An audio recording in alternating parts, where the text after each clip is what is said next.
মুমিনের কতটা ইজ্জত, মুমিনের কতটা সম্মান। যখন একজন ঈমানদারের দুনিয়াতে যখন তার সময় যখন শেষ হয়ে যাবে, একবারে শেষ মুহূর্তে যখন দুনিয়া ছেড়ে পরকাল গমন হবে, যখন তার নিকটে যখন মালাকুল মউত আসবে, মালাকুল মউত আসবে তো সুন্দর আকৃতি নিয়ে যখন মালাকুল মউত ঈমানদারের নিকটে আসবে, তার সম্মানটা শুনে নে। যখন মালাকুল মউত আসবে মুমিনের নিকটে, জান্নাতের ভিতর থেকে সাদা কাফন, জান্নাতের ভিতর থেকে সুগন্ধিময় একখানা কাফন নিয়ে আসবে। মুমিনের নিকটে জান্নাতের কাফন আনা হবে।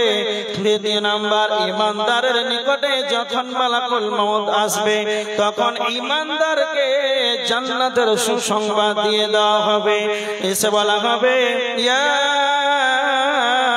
আইয়াতুহান নাফসুল মুতমাইন্না, হে ইতমিনান নাফস, হে প্রশান্তময় আত্মা, ইরজিই, ফিরে চলো, ইলা রাব্বিক, তুমি তোমার রবের নিকটে ফিরে চলো।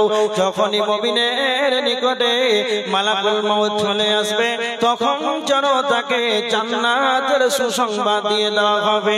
যখন জান্নাতের সুসংবাদ যখন পেয়ে যাবে, মুমিনেরা এত তাড়াতাড়ি করে বেরিয়ে যাবে।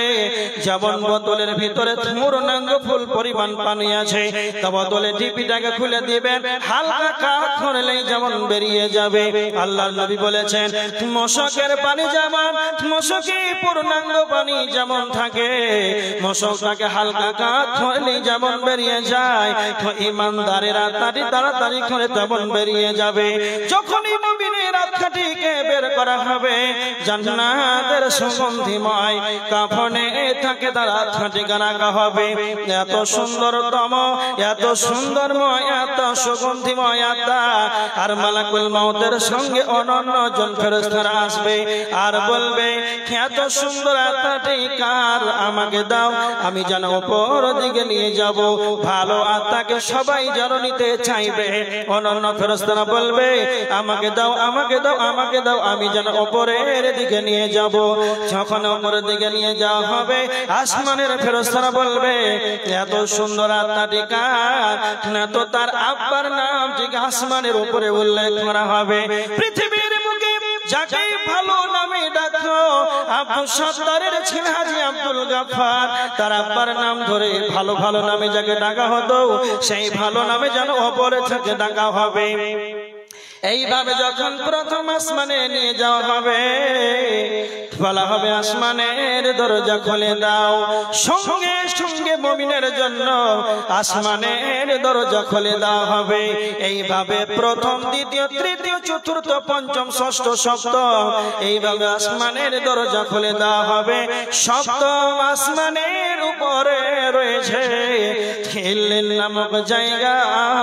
সেই ইল্লিন নামক জায়গাতে তার নামটিকে লোড করা হবে।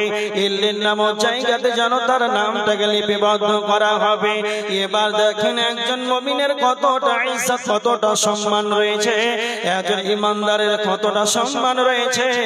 এবার বেঈমানের দেখে, যখনই বেঈমানের নিকটে যখন মালাকুল মউত যখন চলে আসবে, আর মালাকুল মউত যেন ভয়ঙ্কর আকৃতি নিয়ে চলে আসবে, মালাকুল মউতকে দেখে সে যেন ভীতু হয়ে যাবে, তার মনটা যেন ভারাক্রান্ত হয়ে যাবে, সেই যেন হতভম্ব হয়ে যাবে।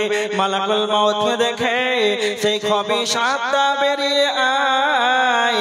মালাকুল মউত বলবে, ও খবিশ আত্মা বেরিয়ে আয়, তোর জন্য আল্লাহর গজব রয়েছে, বেরিয়ে আয়, বেরিয়ে আয়। মালাকুল মউতকে দেখে সেই যেন তার আত্মাটি যেন পালাপালি করবে, বের হতে চাইবে না।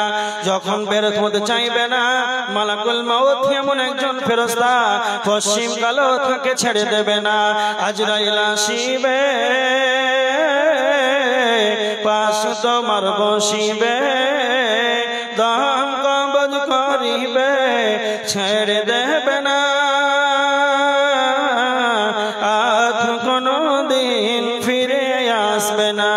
ঘুমায় ঘুমায় যাইবে তুমি চির জন্মের মতো, আজ কোনো দিন ফিরে আসবে না। ঘুমায় যায় চিরজন্মের মতো আর তো কোনো দিন ফিরে আসবে না। বন্ধু বান্ধব আসিবে, ফাঁসি তোমার বসিবে, দেখিবে ফিরে চলে যাবে, সঙ্গে যাবে না, আর কোনো দিন ফিরে আসবে না। যেদিন তুমি মরিবে বুঝিতে পারিবে, যেদিন তুমি মরিবে বুঝিতে পারিবে, কবরের কি জ্বালা, বলিবে ছেড়ে দাও, ওগো ছেড়ে দেবে না,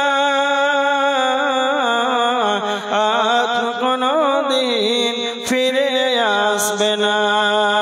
ঘুমায় ঘুমায় যাইবে তুমি চিরজন্মের মতো, আর কোনো দিন ফিরে আসবে না।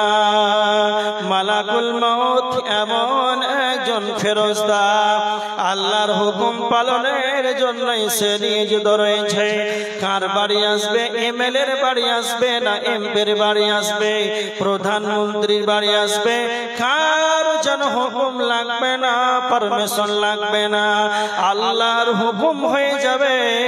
মালাকুল মউত তার আত্মাটিকে বের করবে, আর বেঈমান যখন আত্মাটিকে বের করা হবে, দুনিয়ার বুকে সব খাইতে কেচড়াখানা থেকে পচা দুর্গন্ধময় যুক্ত কাপড়ে তার আত্মাটিকে যখন চাপিয়ে দেওয়া হবে, দুর্গন্ধময় আত্মা যখন ওপরের দিকে নিয়ে যাওয়া হবে, যখন ওপর দিকে নিয়ে যাওয়া হবে, এই খবিশ আত্মা দুর্গন্ধময় আত্মা যখন প্রথম নাম্বার আসমানে যখন নিয়ে যাওয়া হবে, বলা হবে দরজা খুলে দাও, তো বেঈমানের জন্য আসমানের দরজা খোলা হবে না।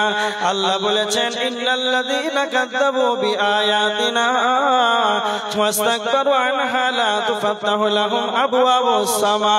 আল্লাহ বলেছেন নিশ্চয় যারা আমার আয়াতকে মিথ্যা মনে করেছে, অহংকার করে মুখটাকে ফিরিয়ে নিয়েছে, লা তুফাত্তাহু লাহুম আবওয়াবুস সামা, তাদের জন্য আসমানের দরজা খোলা হবে না।